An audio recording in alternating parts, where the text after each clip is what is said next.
Brill. Great. So if you now blow up the image so that it takes the full screen, and then the next time I message you will be to say start talking and get rid of that. So it's just you and Niv on screen. Is this Great. good? That looks good. Oh, yeah, that's good. So you'll send me a message on capitalism. That's so exciting. Capitalism. sorry, got excited. No. Have fun. I will. I'll talk to you the other side. Great.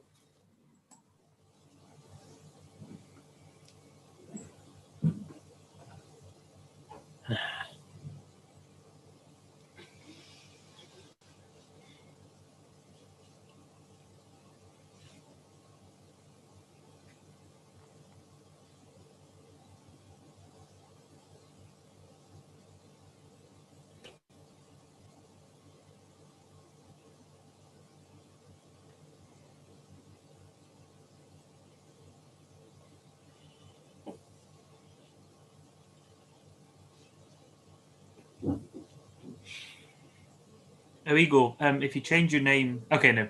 Doesn't matter.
Okay, great. Thank you very much for making it to the very final night of Events Week from the Christian Union at Imperial. If this is your first night, please do go along and watch the rest of the videos that are on the playlist on YouTube. It's more than worth your time. You've got some free time. Maybe you've had midterms or exams this week. Do come along to that on the YouTube and have a look. It's really worth watching and listening what Niamh has to say and other speakers as well. We're looking at the idea of identity today. I'm sure you'll have seen the talk. Thank you so much for making it to the Q&A. And yeah, if you've got any questions, do put them on Slido. If you haven't used Slido before, go on sly.do and then type in the hashtag identity1. You can ask any questions you might have of Niamh on that. And so there's some comments as well, but preferably questions. And so let's have our first question for Niamh. Well, first of all, first comment is saying they liked your Ed Sheeran impression. So good job on that, Niamh. I did enjoy that. That's kind. The first kind of proper question is, if you have based all your happiness on your achievements all your life, how do you go on to shifting the focus to God without sacrificing your expectations? So I think on that switch, with before becoming a Christian, you focus so much on your identity being in what you've achieved? How does that actually work whenever you become a Christian? Thank you so much. It's a great question. And there are two extremes that I want to avoid here. One extreme is the idea that to turn to Jesus means an uncomplicated repudiating of everything you ever did and everything you bring into this relationship with Jesus. And that's an extreme that we don't see in the Bible. It's true that when you follow Jesus, you die to yourself, but you don't die to yourself to stay dead. You die to yourself to come to a new life with him, which turns out to be the real you all along. And so you find that when people who follow Jesus become Christians in the Bible, that doesn't mean the extinction of everyone they ever were. It means the liberation of everything they ever were. So that's one extreme I want to flee, the idea that everything about you just dies when you join Jesus. No, it dies so that Jesus can raise it to a new life, and you discover the reality of those things as you were meant to have them. The other extreme I want to flee is the idea that coming to Jesus involves no dying to yourself at all, that you just sort of saunter in and there's no kind of reorientating of things at all. Not in the slightest. Jesus is really upfront about this. I love this about him. There's no small print. He says, come follow me, and that is a death. It's not a death that you stay dead with. It's a death that leads to a new life, but it is a death. And what that death feels like is this. Normally in life, everything revolves around me and other people get to be involved. And to be honest, for some people, that's how they do religion as well. Everything revolves around them.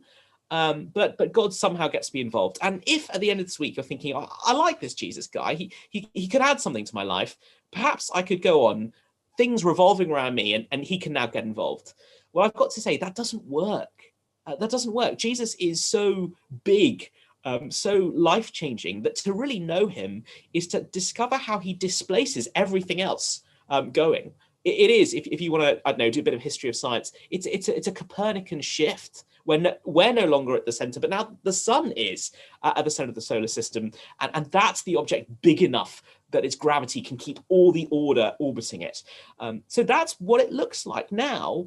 Life revolves around Jesus and it involves us. It doesn't involve us in a way that diminishes us or lessens us, but we are now orbiting something greater than ourselves, which, by the way, is very exciting because how miserable to have a life which revolves all around you, but ultimately is no bigger than you. Never gets bigger than the four walls of your experience. The purpose you live for is never bigger than you and your choices. That's kind of miserable. That's why people are desperate to leave their mark on the world and do something, because they realize that's at some level what we were made for. Okay, so what about that shift? If you've been building all your happiness on your achievements and then you turn to Jesus, what does that mean? Well, to be honest, it will look different for different people, but it will involve both those things, a dying to yourself so that is no longer, to change metaphors, on the throne of your life, but Jesus is. Now, he's the one who's calling the shots. He's the one who's setting value in your life. And that's so good because, like I was trying to say, he can actually forgive you when you fail. He can actually fulfill you when you succeed, and he won't cripple you with the kind of pride or despair complex, which can only look down on people or be jealous of others.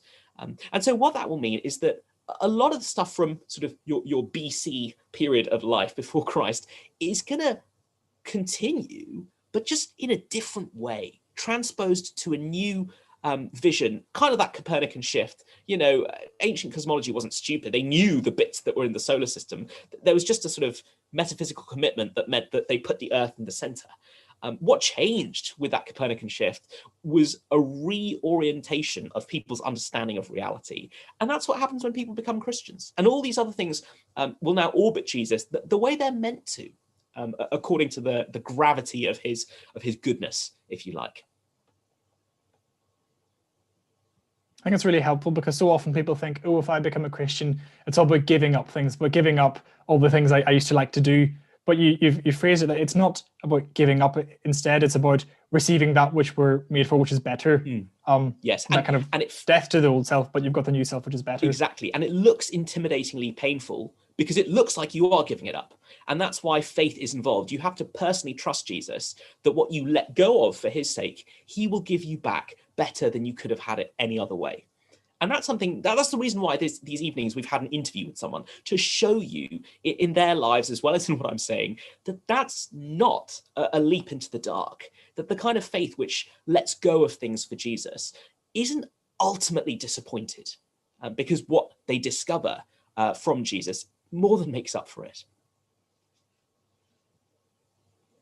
And even whenever you say that with Jesus there's no fine print, there isn't. It's very clear, large print in the Gospel of John, as you can read it, either at Curious Cafe or Mondays with Mark. Please do come along if you're interested in hearing about not the fine print of legal text, but just very explicitly what Jesus is stating.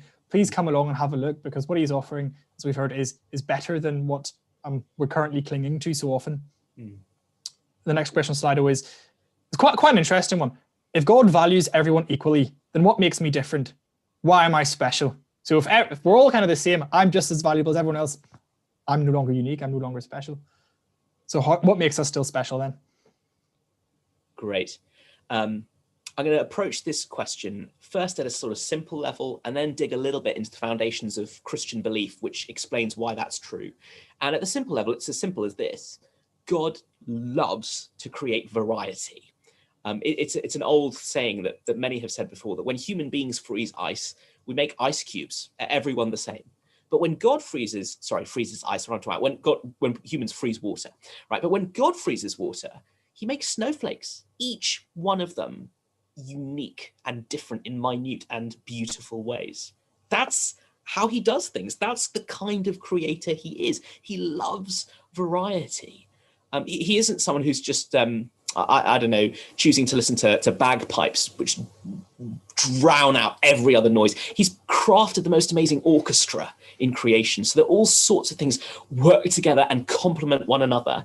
And just think about it. God has filled his world with color and flavor and beauty and Nando's and starlight and jazz music.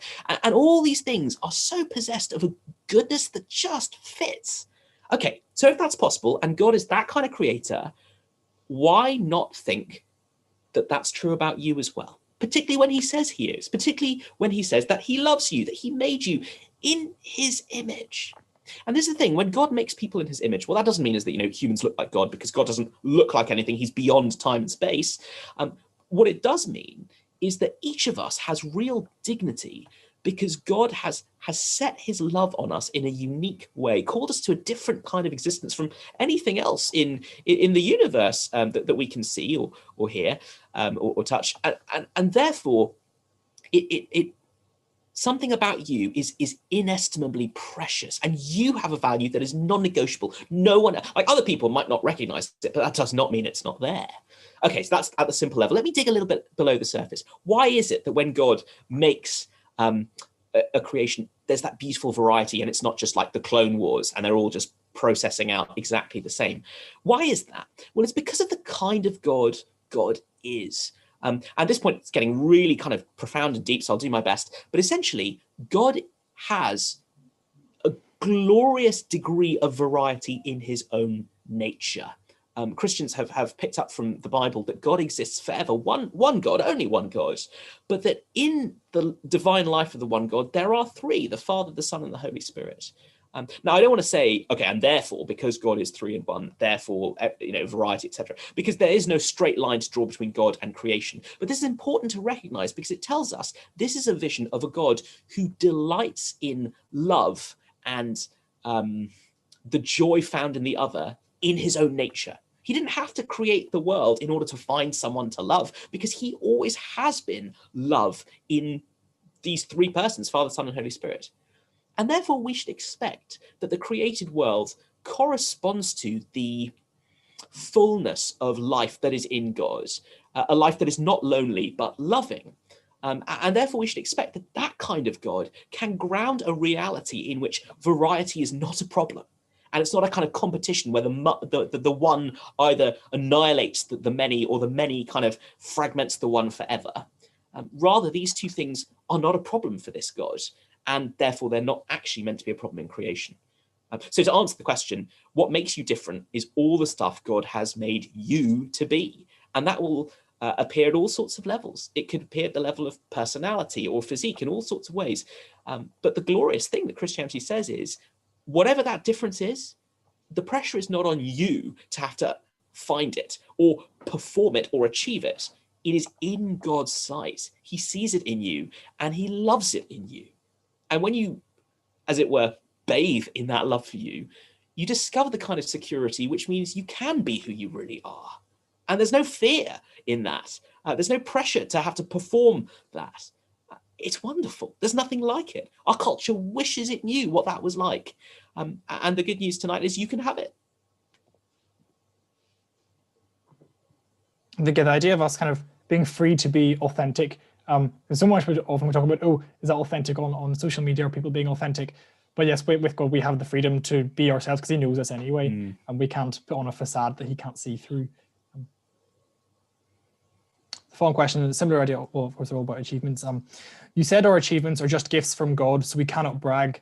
But we did work really hard for them. Does that mean we don't get any credit? I suppose for a lot of imperial people, the blood, sweat, and tears that go into working, especially when you've got deadlines, that's real. So what are you saying, that we don't get any credit at all? Yeah, that's lovely. And despite being an English student, I too know the meaning and feeling of hard work. So it's all right.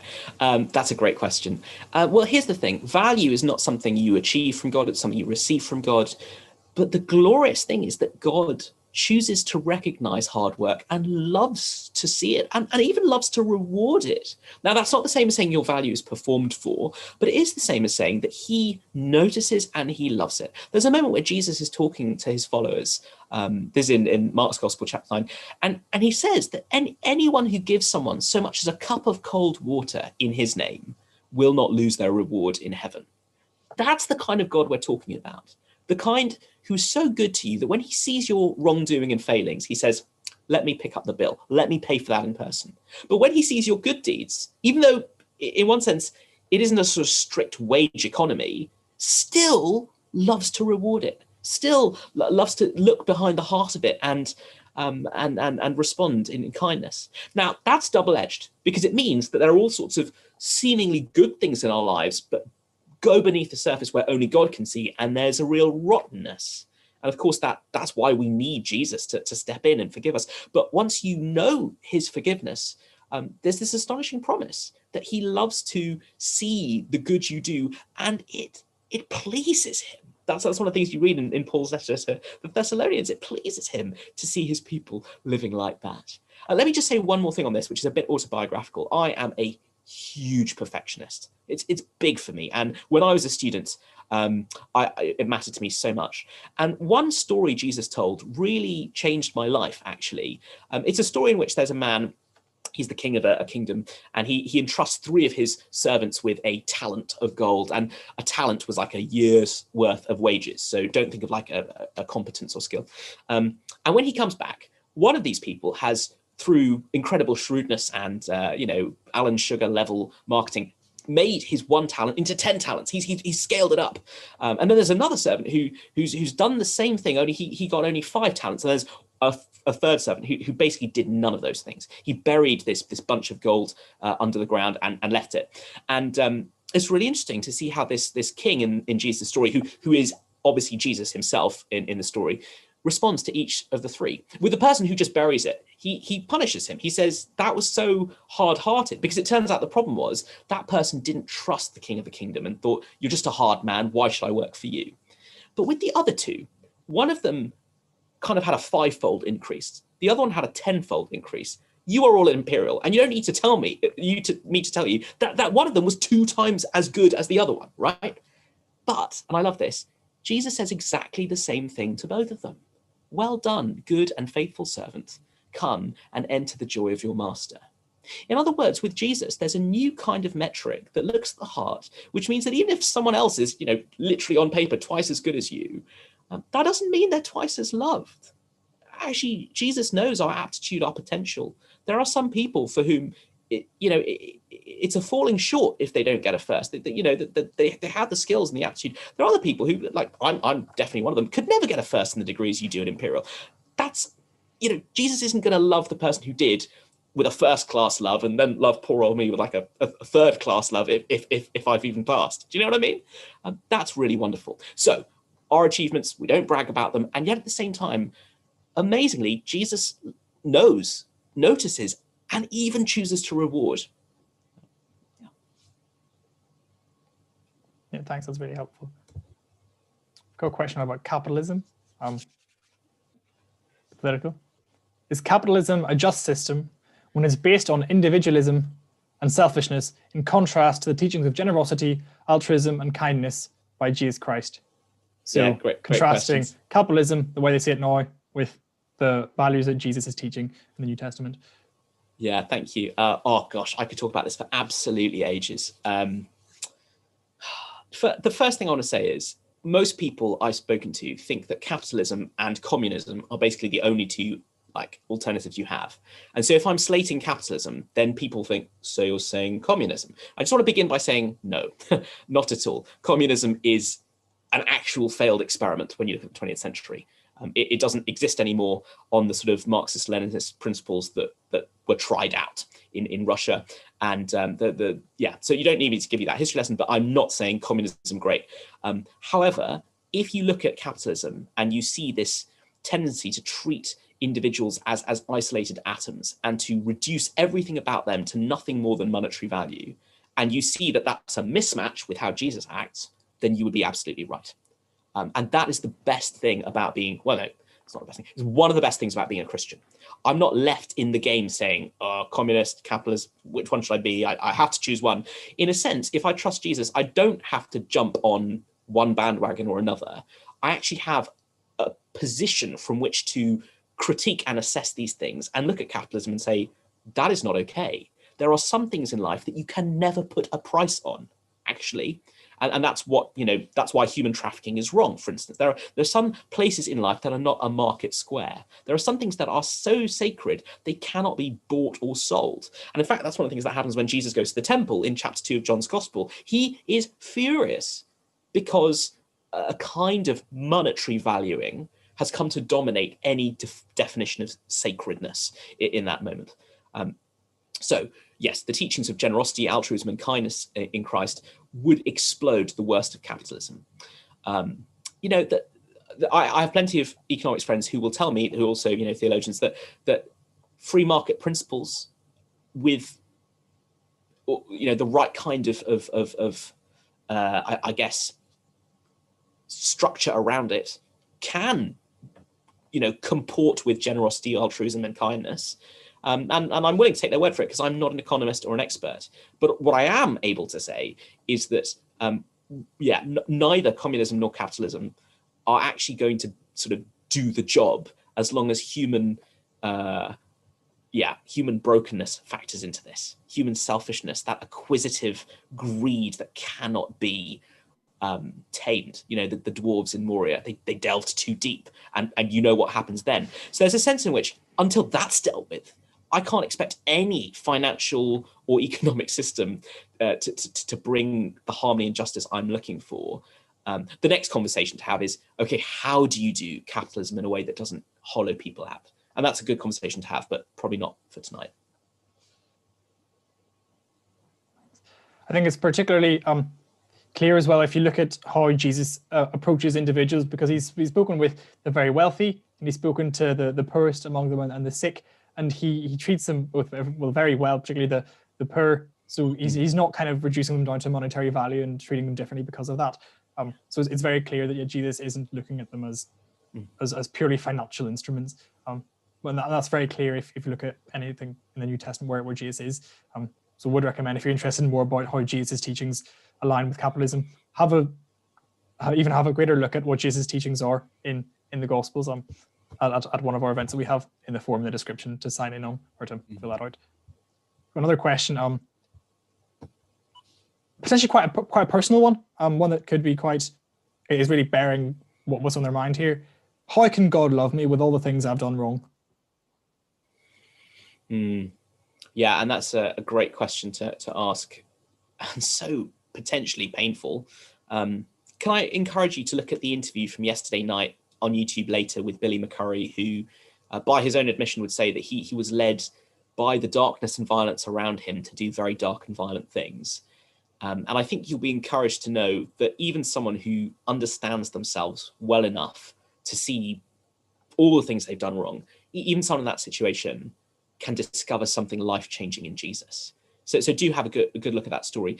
The first thing I want to say in response to this question, though, is I think it's a great question, because too few of us really know that the reality of how we've done wrong. Too few of us really measure how, in the ways we've lived, acted, spoken, we've actually violated others, we've actually put ourselves at the center, we've done things that are destructive.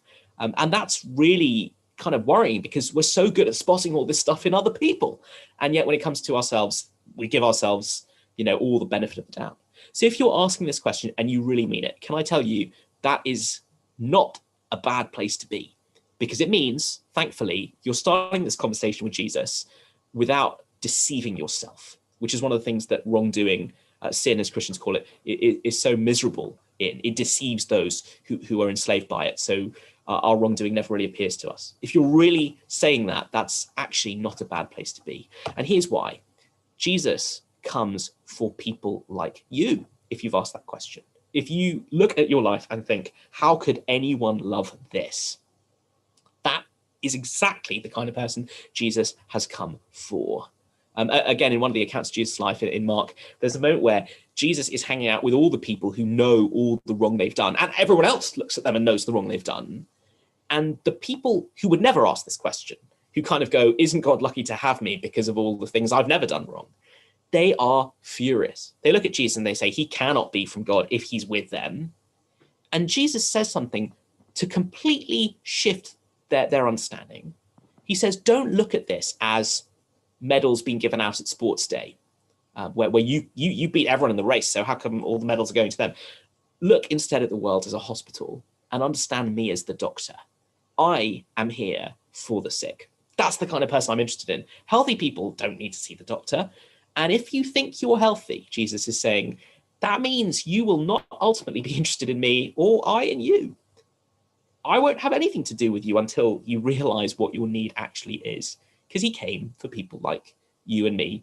When we know we've done wrong, we're actually able to see that. So then there's the question, how can God love me with all the things I've done wrong? And the honest answer to that is, yeah, it is an unfathomably deep love that human words cannot describe. And we know it because Jesus died on the cross so that all those things done wrong could be dealt with. I really want to encourage you to read John's Gospel for yourself. So apologies for a little spoiler, but there's a moment when Jesus dies in John's Gospel where he says, it is finished. The kind of word you would use to describe the total completion of a task, the full payment of a debt.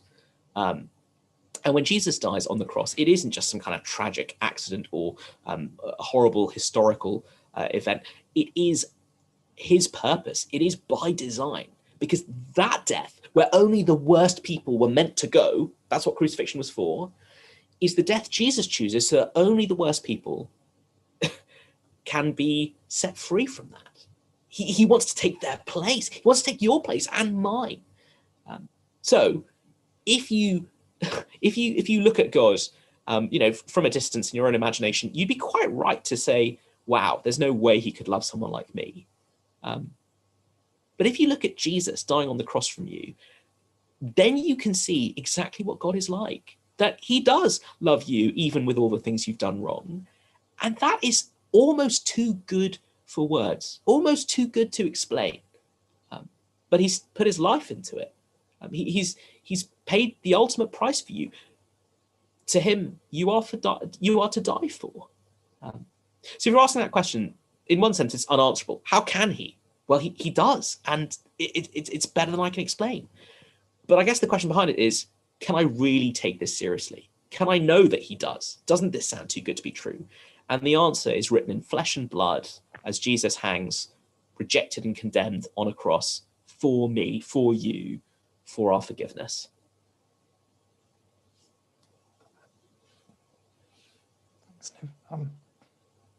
Yeah, and it is a very personal question. So if like to hear more about that, I'd talk about that with anyone from the Christian Union. Do get in touch via the forum. We'd love to hear from you and talk you through what we can see in Jesus as someone who is, as Niv said, sees you as willing to, or as worth dying for, which is quite a statement. Not just an empty statement, but a thing that he did. We've got some questions that are somewhat related. We've got if cutting ourselves off from God makes us feel insecure, does this mean that insecurity is a sin and it's wrong for Christians to feel insecure? And I suppose a related question is, as Christians, it's easy to discredit ourselves completely because God is greater than us. However, we know we have value, so how can we balance the two in our own lives? So knowing that we're worth something on the one hand, but also know how much bigger God is. How do we kind of balance these things? Brilliant questions. So the one about insecurity, I'm a father. My little girl's going to be 8 months old this week.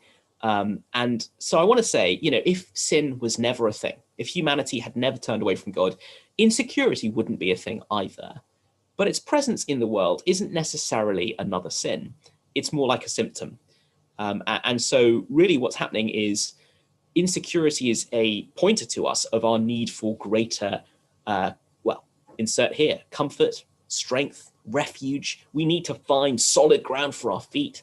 I mentioned my daughter because I think I see that all the time in parenting. She is so, she's so small, so vulnerable, so fragile. Like sometimes I want to cry when I look at her because I just think, how can you stay alive in this difficult world? And that's not wrong. That's her need. She's, it's not something to be ashamed of. And I think that's really important to understand. If you feel insecure and you have all these things weighing on you, I don't know, imposter syndrome or real fragility or a painful jealousy when you look at people that you have no reason to resent, but their success means you do, it is easy to look at that and go, wow, I'm messed up, and that mess is a problem. And it is true that we are morally messed up and have gone wrong in all sorts of ways. But sometimes there's an underlying need being expressed there, which isn't of itself a moral failing. It's more like signpost that you're meant to follow and go, wow, I'm massively insecure. I don't have the solid ground I'm looking for. Where can I find it? Enter Jesus saying, let me be your security. Let me give you the dignity you're looking for. Let me show you your worth of such measure that it could never be taken away or challenged or threatened. Let me help you discover that kind of freedom that means you know what it's like to be a loved child in God's family. That's one of the things Jesus says. He says, God hasn't come to make you a sort of servant in the house. I mean, that would be a good thing, wouldn't it? It's God's house. But he says, no, even better than that, if the Son sets you free, you will be free indeed. You have the freedom of being God's own child. And I'm not a perfect father, but what I aim to do the moment my daughter is in pain or trouble, or even not having as good a time as I want her to, is I swoop in and I want to pick her up. I want to deal with, I will fight anyone who seems to be threatening her. I'm sort of joking when I say that. At the same time, I am not. And I bet many of us have known that kind of care from parents and maybe dear friends who've loved us. What if I told you that everything I experience when I care for my daughter is just a tiny drop, and there is an ocean of that, an infinite ocean of that in God towards us? That kind of security is what's on offer. If you feel your lack of it, that isn't necessarily a sin. It's more likely saying, go out into that deep ocean. Don't be satisfied with the little droplets you find here and there. Discover the source. Okay, so then that next question. We discredit ourselves because God is greater than us. And he's the ocean. We're only droplets. So how do we balance that bigness of his with our value? Okay, and I think the answer here is, God's bigness is never meant to discredit us or humiliate us. Do you know what I mean? Like it's not bad or evil to be small or weak or helpless. Jesus comes and chooses to be all those things, and the Bible tells us does them without sinning once. So if you feel like your smallness before God somehow discredits you, like you are somehow less valuable because he's bigger, then you've kind of misunderstood what's going on here. I want to say that gently because I don't want to slate the person asking a very good question, because it's a very common misunderstanding. You see, God's bigness is not the bigness of someone who's going to squash you, who's a kind of like you, but just so much bigger. It's a different kind of bigness. It's the bigness that is the source of everything, that can ground reality. It's the bigness that calls you into being. And the fact that he's bigger than you, therefore, it doesn't threaten you, it sets you free. If he's that kind of God, then he guarantees the things that you and I are deeply longing for. If he's the God beyond all suffering, beyond all measure, beyond all understanding, then he's the one who can deliver the suffering-free, infinitely satisfying life of love that we feel like we were made for. So never feel like God's greatness is there to discredit us. It's true that God's greatness means that there's a measure of humility required in any engagement we have with him, because that's just, knowing our different places. And yet at the same time, that humility is actually a really wonderful thing. humility between human beings can go wrong, can't it? It can be a very beautiful thing. It can be a kind of servile, cringing thing that makes you go, what's the point here? But God is God. And so to be humble before him is nothing more than recognizing his actual place and your actual place. And you're not all art students, so I don't need to tell you that actually understanding reality is a good thing, and putting yourself in reality where you belong and fitting yourself to that condition is a good thing. Well, it is. It's wonderful. And to any rogue art students like me who are listening out there, this isn't the tyranny of a God who wants to squash your self-creation. No, declaring independence from God, I think I've said this maybe sometime this week, is more like being a beach whale, out of your element. A whale needs the bigness of the ocean. If you put a whale in the same body of water, in a body of water the same size as it will struggle and die. You need this bigness. It sets you free. It doesn't cramp you.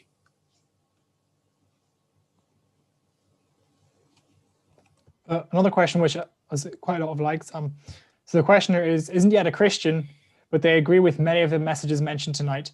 And what does that say about them? They're not yet a Christian, but they agree. Well, first of all, it says you're very wise. And I'm not just saying that because you presumably have agreed with some of the things I've said, but because if Christianity is true, then this is reality. And you're wise because you've perceived how reality works. You see how the human psyche is a fragile thing. You see how value based on achievement is so precarious. So what it says about you, I guess, first of all, is that you're wise. I think the second thing, though, it would say is that you have some thinking to do. If you're not yet a Christian and yet you agree with all these messages, then somehow both these things need to be put together. It is possible from the legacy of Christianity to kind of put together some kind of Jesus-free self-esteem program. The problem with it is it's missing the best and kind of only worth having element in the whole point, in Christianity. Take Jesus out of the picture, and what you're left with is just fluff. Nice sounding, but nothing to it, no substance. So I guess those are the two things I want to say. You're clearly wise, because I do think some of this stuff is wise. That's why Ed Sheeran and BoJack Horseman can point the way for us. But what Jesus is offering is, the solution to the problem that very wise people have identified and noticed in their own lives. And so I guess what I want to say is if you're agreeing with his diagnosis, take his prescription. And just to say, for the person who's asked that question, Beneva said to take that prescription. Might want to have a look at the medicine bottle. Might be out of my element with these medical metaphors, but please do get in touch with the forum in the description.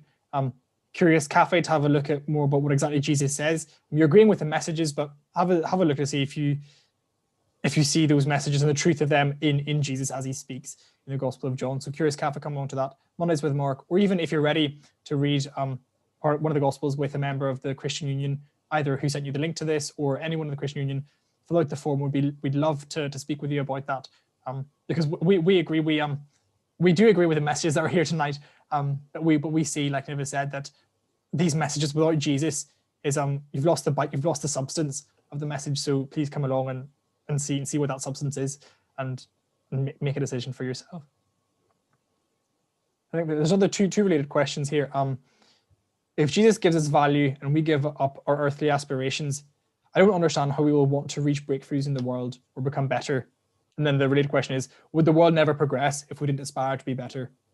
And if it only ever leads to disappointment? Great. Oh, these are great questions. Well, let me put it like this. The value that Jesus gives us is the value of knowing him and being in a relationship with him and becoming like him.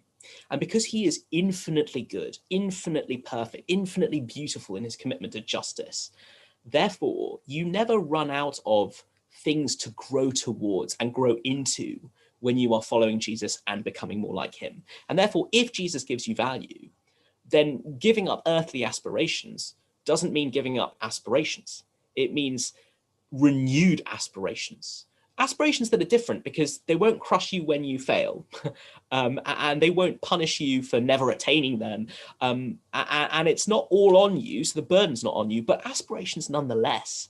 Which is why Christians who were really committed to, I've been writing an essay today on the self, the nature of the individual, and an Oxford academic called Larry Siedentop, who's not a Christian believer, I don't think, writes these words. He says, "It was as he says the paradox is, as Christians became more and more otherworldly, they developed the tools for urgent social reform. And that's what you see. When you look at the things Christians have done, which I think you would want to call breakthroughs in the world, things like the abolition of slavery, things like the definition of human rights, which is not about natural inequality, but actually human equality, you will trace it to the otherworldly aspirations they have, to all the things that they found in Jesus. So yeah, you give up earthly aspirations. You don't give up aspiration. You don't give up wanting to grow and learn. So actually go right back to the start of the Bible and you'll see that God puts humanity in a garden. And what is a garden? A garden is a growing place, right?